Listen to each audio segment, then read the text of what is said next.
But the story is told that Hophni and Phinehas are killed in battle, and the Philistines take the Ark of the Covenant back to their land. And so the word comes all of a sudden here to Eli. Eli,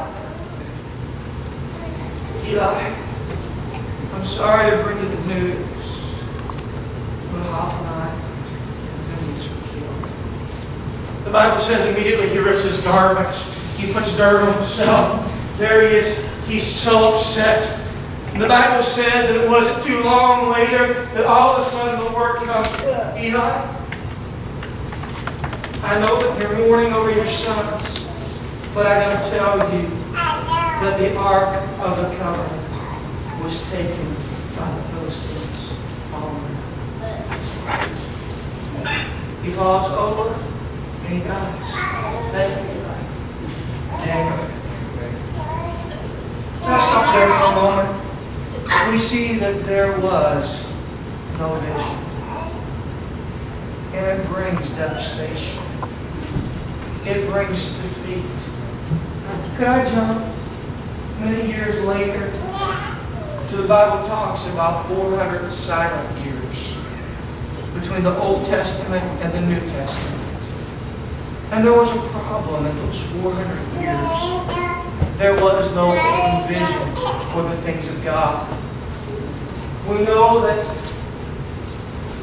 in those 400 years where there is no vision, that there was Maccabees and some others who tried to point the people to God, but they refused to go toward God. And then on the scene of history comes Antiochus Epiphanes. He comes into Jerusalem, and in Jerusalem, there he kills 40,000 Jews in one day. It's there that we find that organized religion begins to happen. In fact, it's so organized that after those 400 years of silence, no one is ready or waiting for the Messiah. Because there was no vision. Here we find that they're in a deep place, deep spiritual darkness. Do you know it's concerning in the hour in which we live that there's so few who really know God? Sure, there's many who know about God, and they like to sing songs that make you feel good. And they like to know enough about God to keep them in a comfort level. But they don't know God. They're not clothed with God. They're not clothed with a vision for the things of God. They're not armored with protection from God. And so they're left in the middle of organization that it seems that isn't even ready for a move of God. Here was Eli. If he would have simply kept his family and things in order, his family, the nation, it would have been a different story. But he had no open vision. Here was 400 years of silence where God could have moved and done great things for the world. But there was no one with an open vision for the things of God, and not even ready for on that dark starry night, if you would, there in Bethlehem for a baby to be born. There was no room for him, but in a manger, in a barn somewhere. And even the skeptics, they were skeptical about this being the Son of God because they simply were not ready. They didn't know God's voice. They didn't know God's plan. They didn't know where God was moving and leading. But can I go back and begin to look at the stories again?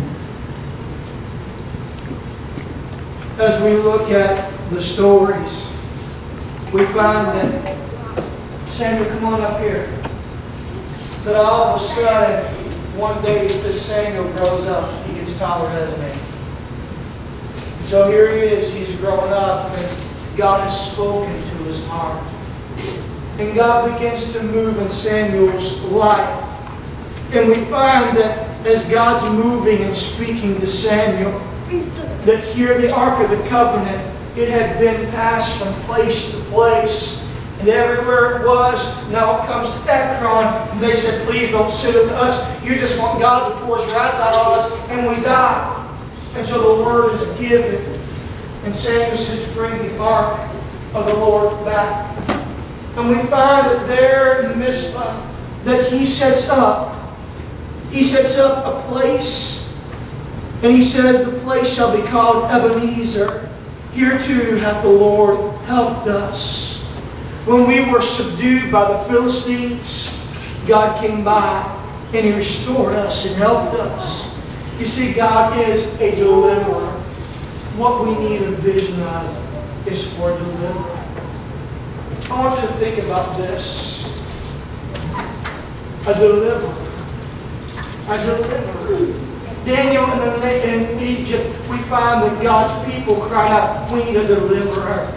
We need a deliverer. They had a vision for someone to deliver them, and God raised Moses up. They had a vision. But can I tell you that when the vision did seem dim, that God still had a man named Samuel who God worked through and did mighty things. He became the prophet. He became the leader. He led God's people out. We find that the time with the Philistines, God gave them a cease because God raised up a mighty man. God wants to do the same for us tonight. He wants to give us a vision that He is our deliverer. He's the deliverer from anything that binds us and holds us. Sometimes I do get concerned about our nation and we see the things that's happening there in Israel. I begin to look around and I look at the news and I think, God, we need men and women who have a vision for You. Men and women who will bring us back to, as a country, into right standing with You. We need You. Can I tell you, now we're going to transform this young man into Simeon. The Bible says that when Jesus was born, that there was a righteous man. That God promised that He would not die till He see the Messiah. And so, I'm just imagining in my mind's eye this evening, if you would, that one night, Simeon is older in age, and all of a sudden the Spirit of the Lord wakes him up and says, Simeon, now is the day. Now is the day. You're going to see the Messiah. And so he runs to the temple, and there when Mary and Joseph brings in baby Jesus, he begins to rejoice. And then he says, I am now ready to go because I've seen the Messiah. Brother and sister, God still has men and women in every generation. Though there seems like there is no open vision, God still wants to move in the lives of individuals and give them a vision. He raised up Samuel. He raised up Simeon. God wants to do great things for you and I if we will have a vision. But we need to have a vision for godliness. Eli didn't. Eli had no vision for godliness. But God still raised someone up who did. I look at Hannah. I look at Samuel. And I say, thank God for a vision.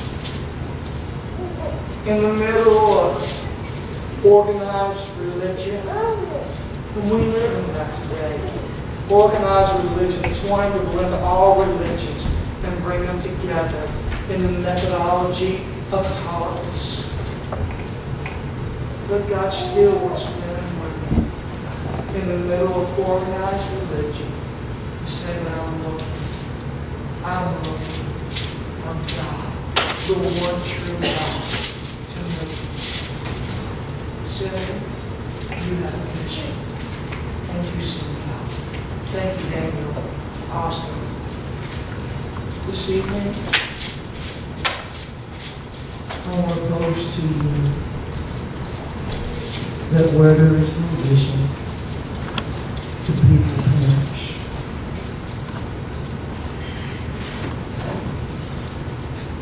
Perish needs to be naked and full of shame. I don't want when God comes him to find someone who has faith and a vision in Him, who doesn't stand naked and ashamed, but stands clothed in a vision of godliness and righteousness. In the middle of so many religions being organized and prayer being put to the back burner and godly living becoming something that's almost obsolete, I want God to find some. Many in Miracle Revival Church who have a vision. Listen, I want to have a vision for our community. Sure, that's important. And I've been praying. And I've been seeking God. But I want to have a vision for the godly to live godly and to know Him. Where there is no vision, the people perish. Would you stand with me this evening?